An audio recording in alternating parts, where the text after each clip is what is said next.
Bon bah aujourd'hui on va essayer de voir si je peux récupérer la mauvaise peinture que j'ai malheureusement abîmée moi-même en essayant de faire des réparations dans le passé. Et vu que je suis complètement nul en peinture, c'est devenu tout marron et moche. On va voir si je peux récupérer ça. J'ai pas mal de matériel, des gants pour essayer d'éviter de contaminer les surfaces qu'on touche, pas mal de microfibres, du vernis, une bombe à air, un mix de peinture qui correspond à la couleur de la voiture, tout un tas de papier de verre avec différentes grittes, donc de 400 à 2000 pour cela, et de 600 à 1500 pour cela, du sac plastique pour faire le masquage, bon, ça on s'en fout, c'est juste pour remplir le produit de lavage, des pâtes à modeler là pour enlever la contamination, goudron, etc. Des scotch pour accrocher le masquage, de l'alcool pour enlever la graisse, pour le dégraissage, et ça c'est de l'eau savonnée en spray pour pendant qu'on passe la pâte à modeler là. Bon, il y a aussi une polisseuse, mais ça sera l'étape de demain. Pour l'instant, on va faire de l'abrasion pour enlever la surface toute moche, et on va repeindre un petit peu en blanc. Voilà. Voilà l'aspect du masquage pour l'instant. Il y a un sac poubelle sur le pare-brise et deux devant.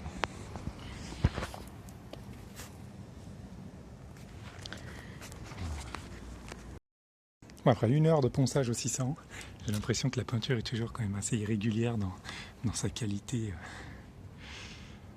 dans son épaisseur et dans son nombre de couches entre la couche originale et les couches qui ont été rajoutées il y a 2 ans. Il y a un petit peu de retour métal ici et là, mais comme j'ai pas de primer, il va falloir que je fasse avec. Ici, il y a des espèces de choses bizarres qui ont été retouchées, je pense, là et là, qui font des épaisseurs, il y a des espèces de bulles de mat et des bulles de brillant, comme si par moment il restait du vernis, et par moment pas du tout. Mais bon, normalement, ça fait quand même beaucoup. J'ai utilisé tout mon 600 là, c'est tout ce que je peux faire pour l'instant. Donc je pense que je vais commencer à nettoyer ça et peindre par-dessus. Voilà, post-application de l'alcool pour dégraisser.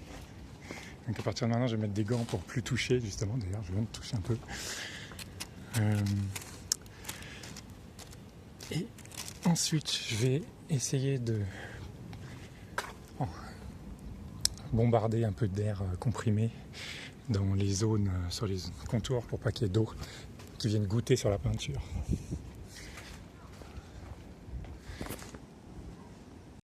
Et voilà, après une couche. Donc ça c'est la première couche. Donc on va attendre 10 minutes et on va faire une deuxième. Voilà. Bon alors il se trouve que la canette est vide. Et en fait pour la première passe ça se passe merveilleusement bien parce qu'on a un faisceau qui est large et complètement continu et uniforme, et donc qui permet de faire des bandes qui sont régulières. Et en fait, au deuxième passage, elle commence à brouter au milieu, et du coup ça fait des pâtés, quoi. C'est dégueulasse, c'est une catastrophe. Donc en fait la peinture à la bombe, c'est vachement difficile si elle n'a pas un contenu un peu conséquent là, parce que moi je pense que je me suis fait un peu rouler là, parce que il n'y avait vraiment pas beaucoup de dents. Et dès le milieu de la deuxième passe, ça a commencé à brouter déjà, et ça a rendu vraiment la fin très très difficile, quoi. Bon, cependant, je suis pas trop gêné par le résultat, c'est plutôt bien. Et donc, évidemment, ça fait un résultat mat, mais c'est pas mal. Et je me fous pas de votre gueule, mais là, il y a un cil qui est tombé.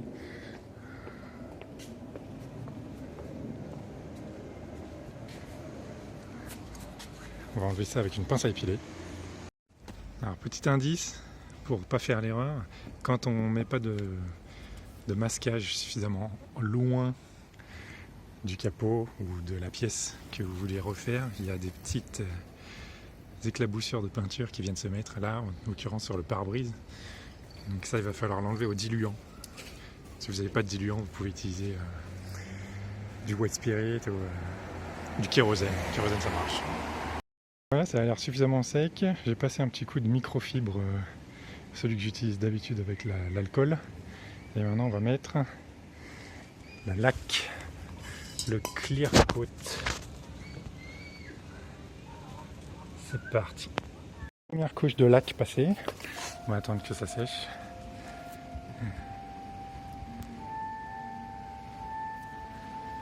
On voit un peu des bandes, mais j'espère qu'avec la deuxième couche ça devrait aller. Il commence à faire nuit, donc j'ai mis une lampe là. Deuxième couche posée.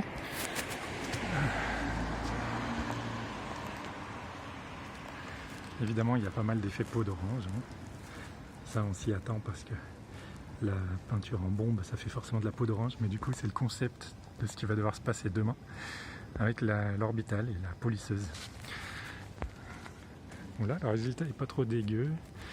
C'est pas sublime. Mais ça passe.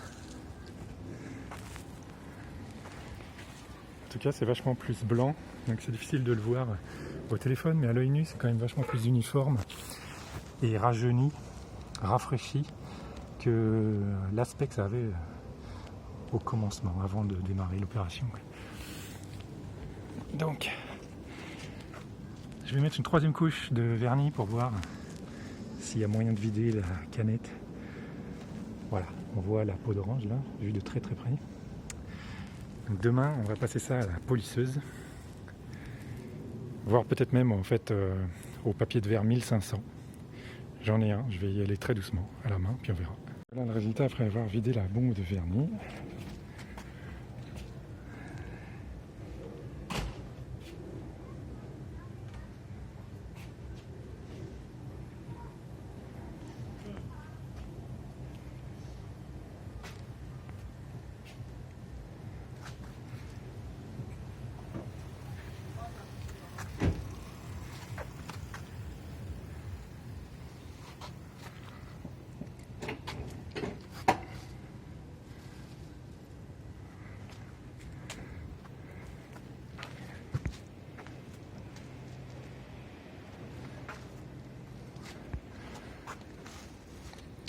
On voit encore des espèces de pâté un peu, de la peau d'orange, etc. Et ça devrait être corrigé demain. Quand ça sera sec, on passera un coup de polish. Du compound avec un grit, c'est important, plus de 10 microns. Puis ensuite on passera à 5-7 microns, puis 1 micron, 3 passes. On verra bien. Alors voilà l'état du capot après 24 heures donc, de séchage. Ah ouais, évidemment ça fait pas miroir. Mais c'est dur et ça a l'air bien sec, donc on va commencer par passer un 1500. Donc celui-là, on va essayer de ne pas appuyer trop fort. Et ensuite, donc il va falloir mettre pas mal d'eau savonnée par-dessous. Après, on va passer du compound. Celle-là, c'est 7 mm, du lapping, avec une petite orbitale. Donc a priori, j'utiliserai probablement ce pad ou l'autre. Il y en a un en mousse. Voilà, donc en utilisant la lampe, on voit l'effet qu'on doit percevoir, c'est-à-dire, voilà, c'est ça, un effet d'aplanissement sur le haut des vallées et des trous qui restent encore présents, mais qui ne sont pas attaqués par le papier de verre. Le papier de verre, il a enlevé que la moitié haute des vallées, en fait. Et donc là, maintenant, on va attaquer au compound, au polish. Donc le 7 micros dans un premier temps, puis après on verra tout petit ici. Il faut savoir que ce machin-là, c'est assez surprenant, mais en fait, il tourne pas sur lui-même. C'est un orbite désaxé qui fait comme ça, en fait, tout simplement. Et ça va extrêmement vite, c'est entre 6000 et 12 000 tours minute, quoi. C'est pas vraiment des tours, quoi, c'est juste ça, il faut pas être surpris. Donc j'ai testé 2 passages sur sur ce premier tiers là, au quart du capot, et on voit une petite différence. Donc ça avance en fait effectivement, mais je pense qu'il va falloir que je fasse vraiment beaucoup de passes, et je vais continuer comme ça puis on va voir. Donc, par rapport à côté où on voit encore assez sérieusement les marques du papier de verre. Donc si on compare avec la partie qui a été polichée un peu, on voit que ça va mieux légèrement. Ça avance. Où on voit mieux la différence en fait, vu d'ici dans la réflexion du soleil, on voit que sur la partie non orbitée par le polish, elle est encore une sorte de série de traînées de bandes qu'on voit bien, quoi, alors que de l'autre côté là-bas ça commence à s'améliorer, ça s'uniformise, ça devient plus réfléchissant, plus propre. Donc on continue comme ça. Troisième passage avec le pad en mousse plutôt là. Et en fait, pour dire les choses simplement, on commence à se voir dedans en fait. Alors que ça commence à être réfléchissant, quoi. Ça commence à revenir un peu sur un effet miroir. On n'y est encore pas, hein. Mais si on compare par rapport au milieu où il y a 0 effet, ça fonctionne.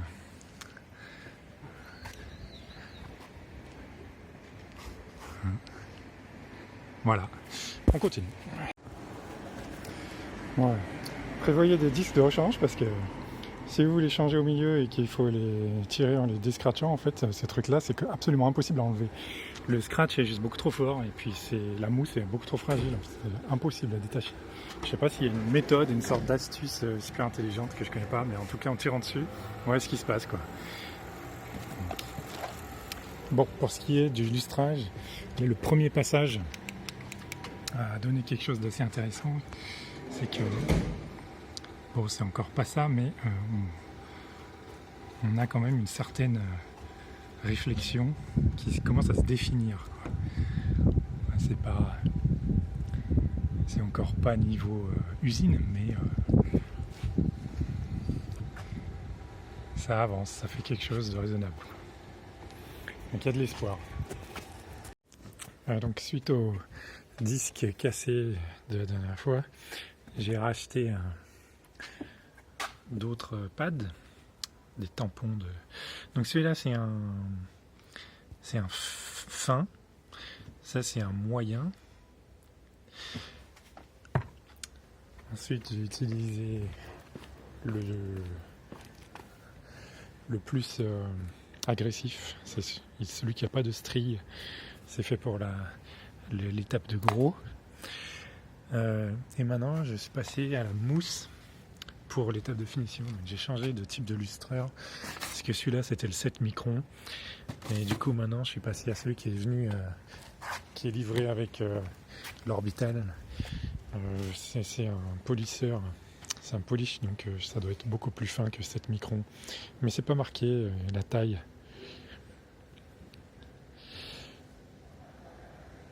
Enfin, en tout cas il commence à y avoir c'est pas miroir, mais un certain finish qui laisse percevoir des réflexions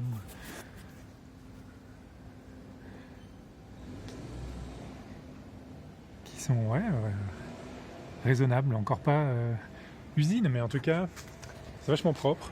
C'est trop propre d'ailleurs, parce que du coup c'est plus propre que les pièces qui sont à côté. Quand on compare avec le pare-choc, effectivement le pare-choc il a une tête un petit peu plus jaunie avec l'âge. Pareil pour les ailes d'ailleurs, hein, qui sont un peu plus sales. On voit la différence en fait de couleur évidemment, hein. C'est complètement neuf du coup le capot. C'est moins flagrant de ce côté-là, mais c'est quand même la preuve que ça nous fait un bon rafraîchissement avec une belle peinture bien propre, quoi. On va continuer de polir avec le finish pour voir. Ça fait quasiment une dizaine de passes, je dirais. Et c'est quand même, c'est pas un miroir parfait, mais ça prend un certain niveau de shininess, de spécular. Ça On voit quand même que par endroits c'est un peu rude encore. Là. Et par endroits c'est mieux, ça dépend.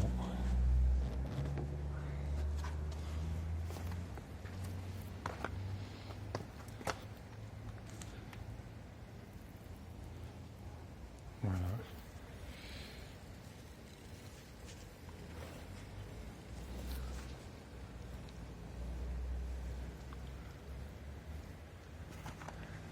C'est difficile de faire mieux parce que ça progresse très lentement à partir de ce point-là en fait.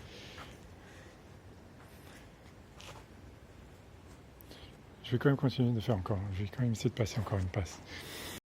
Pour l'état final, ça ressemble à ça. Je ne vais pas faire plus que ça. C'est pas parfait, mais on se voit dedans quand même. Et puis, par rapport à l'état original, franchement, c'est très satisfaisant, vu que maintenant c'est complètement blanc, alors qu'avant il y avait des taches marron dégueulasses. Par rapport à l'effet miroir, même en fait la réflexion, même si elle n'est pas parfaite, elle est meilleure de toute façon que ce qu'on avait avant.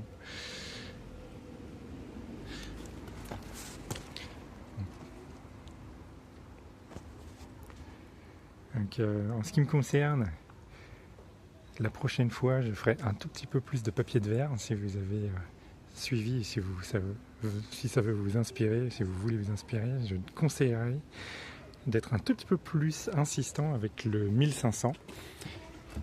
Ce serait une question en fait que le polisseur, en fait la machine avec les tampons de polissage, elle n'est pas suffisamment agressive pour pouvoir enlever de petites zones mates en fait.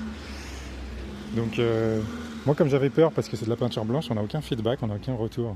Quand on peint en blanc et qu'on polit avec le papier de verre, on n'a absolument aucun aspect visuel qui nous permet de voir où est-ce qu'on en est. Donc moi ça me faisait assez peur d'arracher tout le vernis que j'avais mis, donc j'y suis allé très très très très léger. Et en fait c'était pas suffisant, il aurait fallu faire une passe supplémentaire. Et peut-être on pouvait y aller au 2000 aussi. Ça serait peut-être pas mauvais en fait, de faire aussi un passage derrière avec des grittes plus élevées, comme 2000 peut-être, ouais. Donc sinon moi je m'arrête là et je trouve ça satisfaisant, je suis content, vu le prix que ça coûte, de toute façon, on est sur du... Allez, ouais. Avec la machine à poncer, ça nous fait peut-être dans les 150 € de produit au total, quoi. Avec la pâte à modeler, là, les bombes, la laque, les papiers, de toute façon les papiers à vernir, enfin à poncer, là, ça coûte 1 € quoi, le papier. C'est surtout la machine à poncer qui coûte dans les 100 €. Après, sur Amazon, il y en a une dans les 45, mais bon, ça me fait peur que ça serve une fois, puis après ça se casse. Donc j'ai acheté un truc un peu raisonnable. Mais c'est à vous de voir.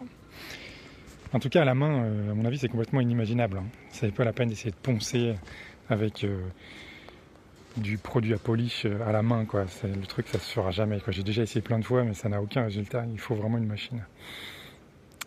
Voilà.